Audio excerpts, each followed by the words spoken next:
Hey, this is Kyle from Little Guys Pens.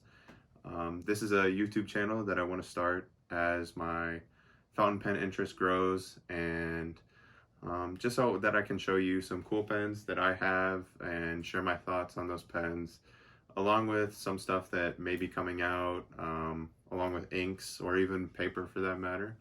Um, so yeah, today I'm going to be looking at a Visconti model. This is part of their Homo Sapiens line, so it should be pretty fun.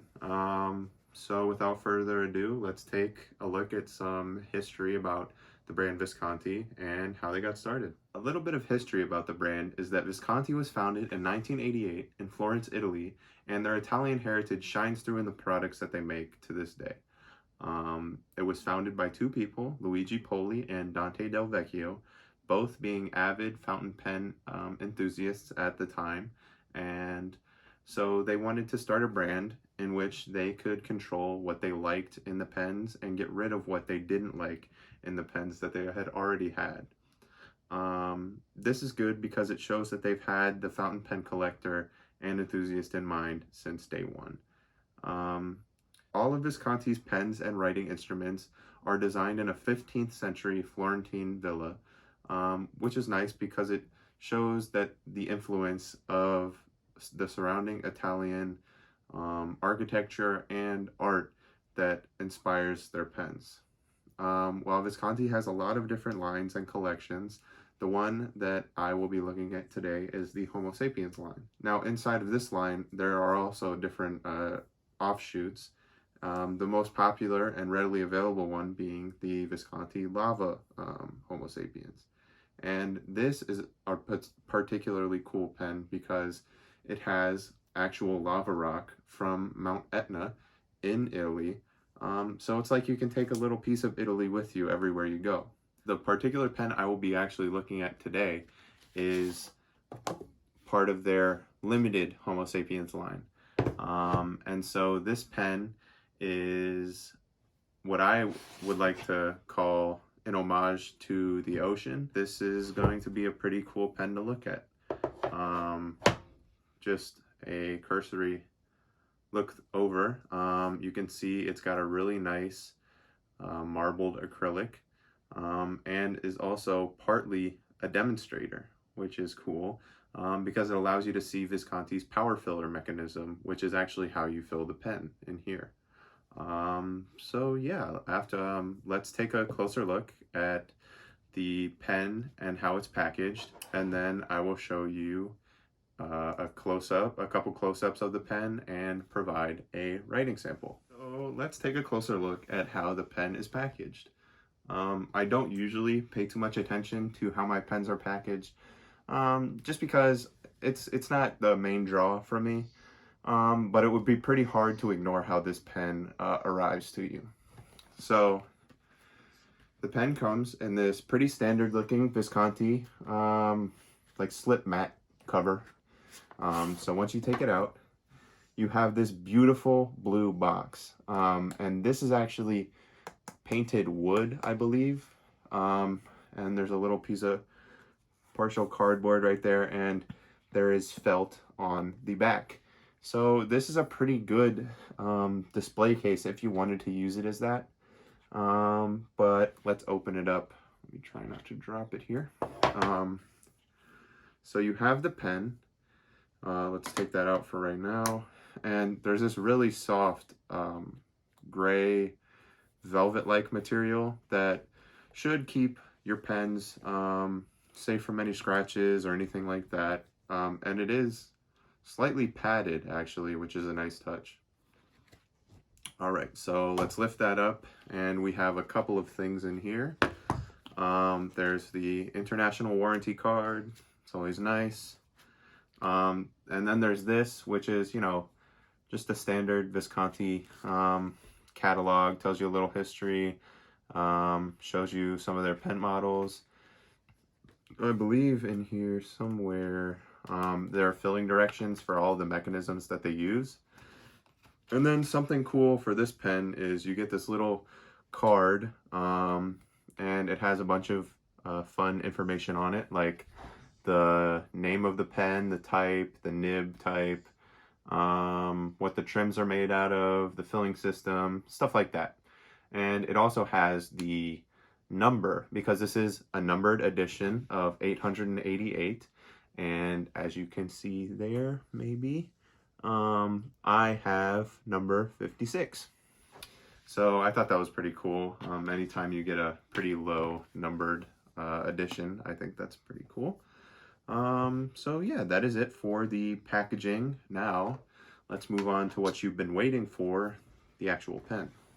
All right, so here we have the Visconti Homo Sapiens Blue Lagoon. And as you can tell, the material on this is just amazing. There's a ton of chatoyance in the acrylic and a ton of depth, especially in the acrylics on the barrel. I feel that the demonstrator barrel really ties this whole design together, and I personally don't think it would look as good with an opaque acrylic material. Something cool about this model is that all the trims, so these two cap bands, this main band, and I believe this band below the piston, or the piston knob, is made out of sterling silver, which is nice. I think the cap, or the clip, is plated, so that is not sterling silver, I believe. Neither is my pen system.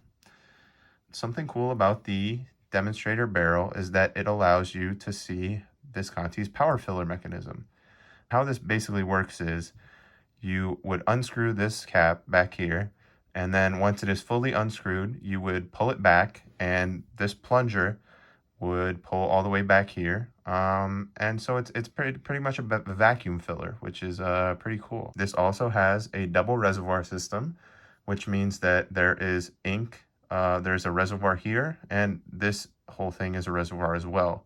And so once this reservoir empties, you would unscrew this cap, and this plunger would move back a little bit so that you could let more ink into the first reservoir.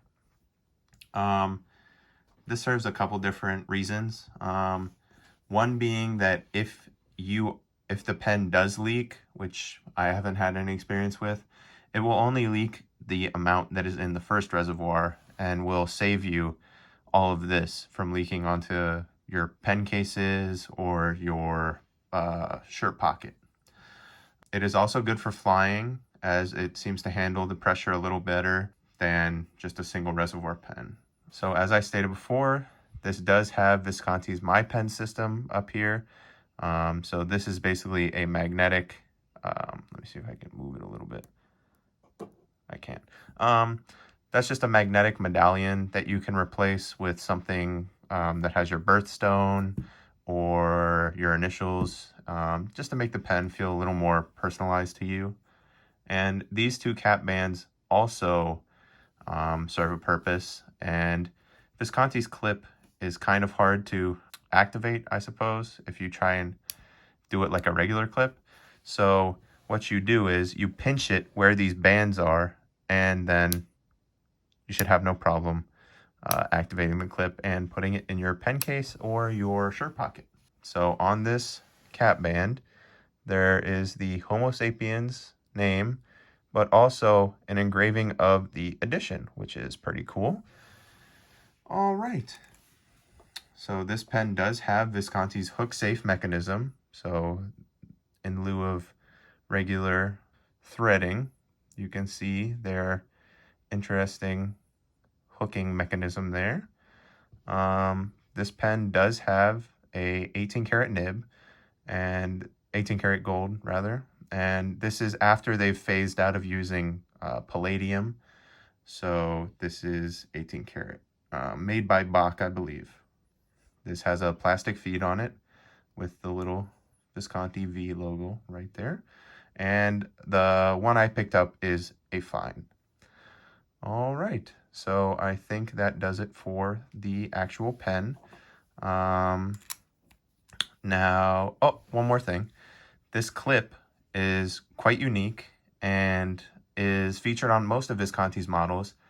and it is a reminder of their Florentine heritage, because it is actually based on the Ponte Vecchio Bridge, which is an arched bridge like this and is in Florence, Italy, not too far away from their villa where they designed the pens, I think. So that is also a cool touch there.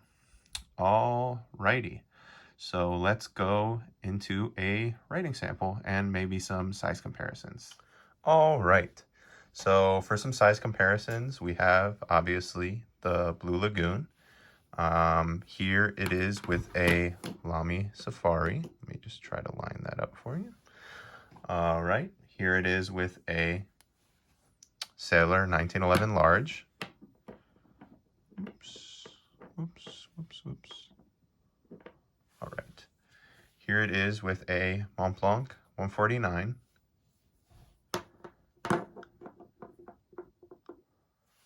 And finally, a Pelican M1000. All right. I compare it with these two pens because generally this is the flagship for Pelican, Mont Blanc, and I look at the Homo sapiens as the flagship of Visconti, so that's why I am comparing these three together, because you can also see they're roughly the same in size. All right, so that is it for the size comparisons. Now, let's get into the writing sample. All right, so here we go with the writing sample.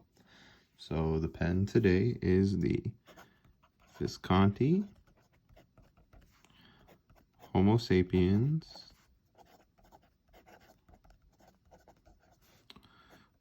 Blue Lagoon. This is a fine point and an 18 karat gold nib.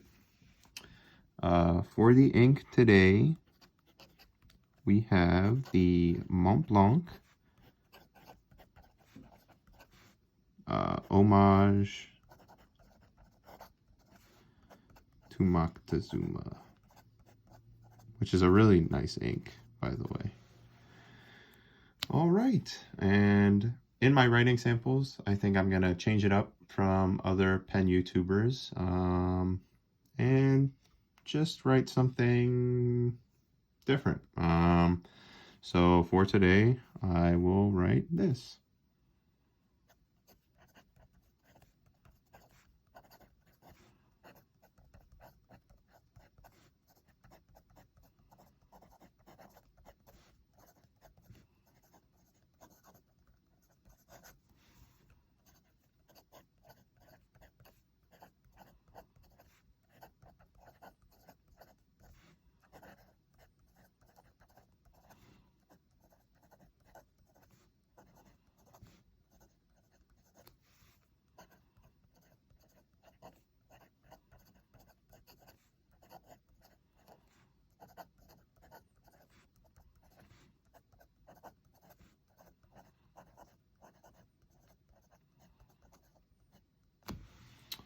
All right, so this fine nib is pretty nice. Full disclaimer, when it first came out of the box, it was a little scratchy.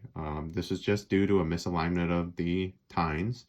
And so I looked at it under a loop and I kind of was very careful and redid it a little bit. But this would have easily been fixed by a Nibmeister anyways, so it really wasn't a big deal, and I'm not holding it against the pen because I don't mind having my pens worked on, but it is something that happened, so just keep that in mind.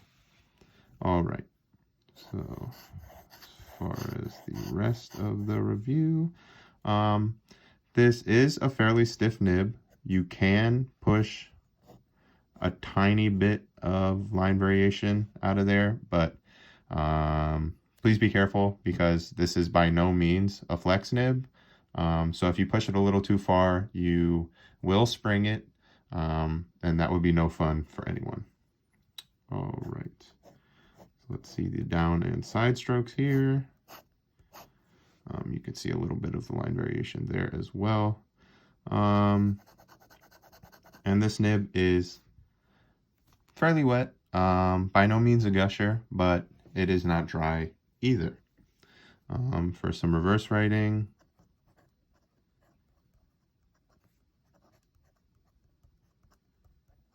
it is a little scratchy, but gets the job done. And let's now go to some fast initial writing.